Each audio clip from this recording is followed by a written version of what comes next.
US equity markets took all the available information well in their stride late last week.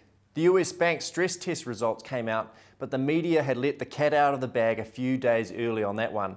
The speculation was on the money and 10 out of 19 banks will need some additional cash, but not a lot, so this was seen to be a fairly positive result. In addition, unemployment figures were right on expectations too. Unemployment is now at 8.9% in the US and is likely to head over 10% later this year. Overall, equity markets again see less negatives as being positive and climb later on Friday. With far more risk-taking out there, the dollar is in for a bumpy ride.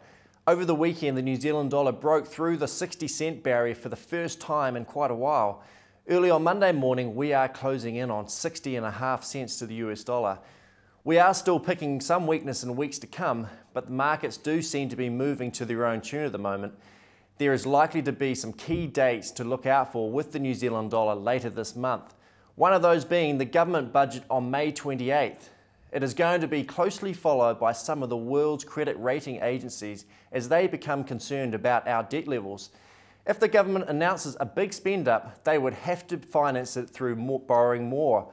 This would add pressure to our already debt-laden economy. If that were the case, we may see a credit rating downgrade and the dollar would likely be forced down as a result. Some welcome news for New Zealand farmers will be the news that President Obama has announced spending of close to $790 million for the investment into biofuels. Biofuels have gone out of fashion to some extent in the last 6 months as people have become more focused on their economies instead of the environment. But the biofuel phenomenon is likely to come back in due course.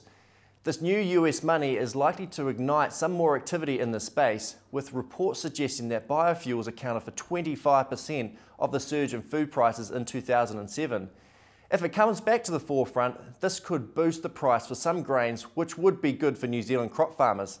It would also be good for New Zealand dairy and beef farmers.